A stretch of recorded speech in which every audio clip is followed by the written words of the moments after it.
Welcome back to our channel knowledge saviour. दोस्तों, जिंदगी में हमें हमेशा ही कुछ न कुछ सीखते रहना चाहिए। इसी पर आधारित है हमारी आज की कहानी। एक बार की बात है, एक गांव में मूर्तिकार रहता था। वो मूर्तिकार बहुत ही अच्छी अच्छी मूर्तियां बनाता था, जिसकी वजह से लोग उसकी मूर्तियां बहुत अधिक पसंद करते थे और उससे खरीद के ले जाते थे।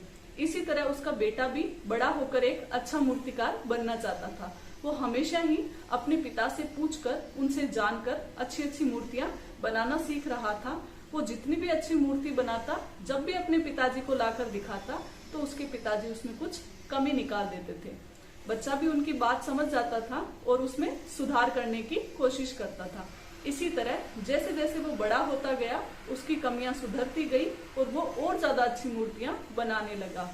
लेकिन कुछ समय बाद जब वो बड़ा हो गया और उसे लगने लगा कि अब मैं अच्छी मूर्तियां बनाने लगा हूँ, तो भी मेरे पिताजी मेरी कमियां क्यों निकालते हैं। तो एक दिन उसने अपने पिताजी से जाकर कहा कि मैं आपसे भी अधिक अच्छी मूर्तियां बनाने लग गया हूँ, तो अब आप मेरी कमियां निकालना बंद कीजिए। मैं अपनी अच्छी मूर्ति खुद बना सकता हूँ।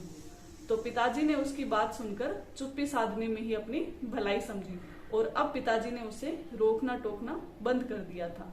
और पुत्र भी इसी तरह अपनी मूर्तियां अब खुद बनाता रहा और अपने पिताजी से कोई सलाह नहीं लेता था, ना ही पिताजी उसकी कोई कमियां निकालते थे।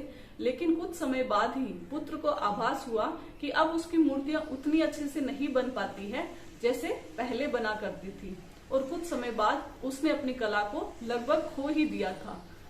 इस चीज को देखते हुए पुत्र काफी निराश हो गया और एक दिन अपनी गलती मानते हुए अपने पिताजी के पास गया और उनसे पूछा कि पहले मैं इतनी अच्छी मूर्तियां बनाता था, सब कुछ सीख गया था, लेकिन पिछले कुछ समय से मेरी मूर्तियों में वैसी कोई कलाकारी नहीं आ पाती जैसी पहले आती थी। इसका क्या कारण है? पिताजी ने उसे समझाते हुए कहा कि जब मैं तुम्हारी मूर्तियों में कमी निकालता था, तब तुम उन्हें सुधारने की कोशिश करते थे, लेकिन जब तुम्हें लगा कि तुम बिल्कुल अच्छे से मूर्ति बना पाते हो, तो तुमने कोशिश करना बंद कर दिया था। तुमने अपनी प्रतिभा को निखारने की कोशिश भी बंद कर दी थी, जिसकी वजह से तुम्हें जो आता था वो भी तुम धीरे धीरे करके भूलते गए और आज तुम्हारी दशा इस तरह हो गई है। पुत्र को पिता की बात अच्छे से समझ में आ गई थी कि अगर अपने जीवन में और अच्छा करना है तो हमें निरंतर प्रयास और सीखने की जरूरत पड़ती ही है।